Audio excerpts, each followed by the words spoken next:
Hello there everyone, Bart here, and welcome to the new year and a new movie review.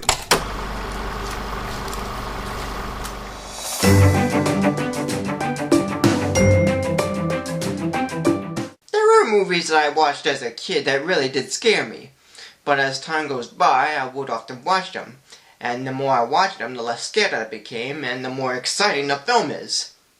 And this movie is one of them, which happens to be Jumanji. This was the first movie to be based on the book of the same name by Chris Van Allsburg, who helped with developing the story with two of the screenwriters of the film. A boy named Alan Parrish discovers a game called Jumanji, and when he and a girl named Sarah Whittle start playing the game, Alan gets sucked into it and Sarah runs away from a flock of bats.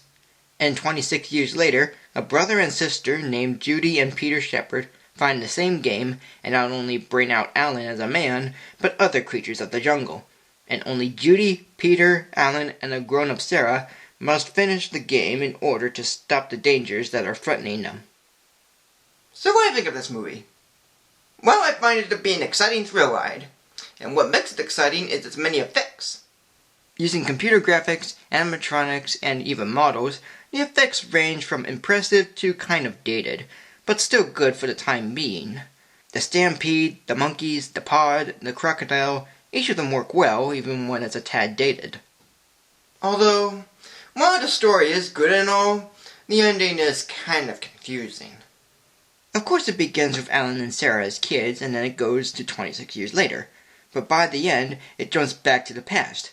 And I thought, well, it might be just a dream or their imagination, but then the film jumps back to the future and it's just like what they thought of in the past. What?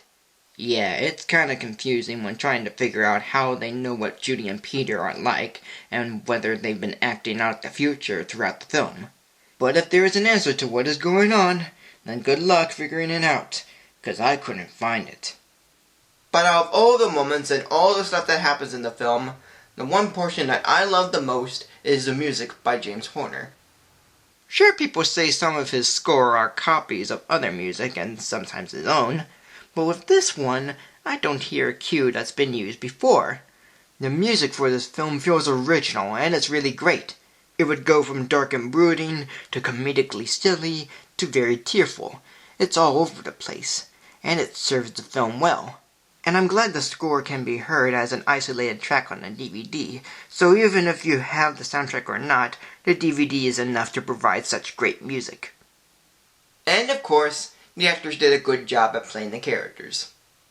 Robin Williams plays Alan Parrish, Jonathan Hyde plays Sam Parrish and Van Pelt, Kristen Dunst plays Judy Shepherd, Bradley Pierce plays Peter Shepherd, Bonnie Hunt plays Sarah Whittle, Babe Newworth plays Nora Shepherd, and David Alan Grier plays Carl Bentley. As a whole, this movie is an exciting thrill ride. The characters are really good, the story, for the most part, is good, and the effects are pretty good. Director Joe Johnston had made quite a thrilling movie with many twists and turns, dark and even scary moments, but manages to throw in a little comedy and drama into the mix. And though the ending is somewhat confusing, it doesn't bother me too much since most of the film is pretty wild, and that's just what I like about it. So today, this movie we give a rating of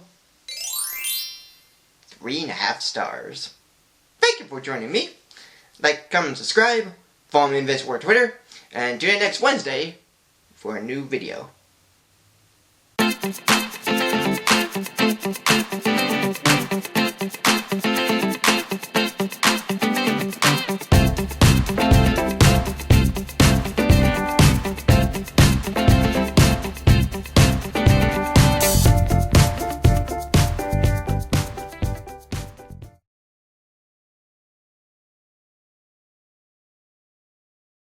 So today, this movie will give a rating of 3.5 stars.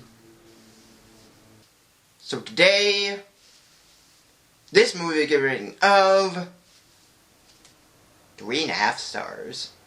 Thank you for joining me.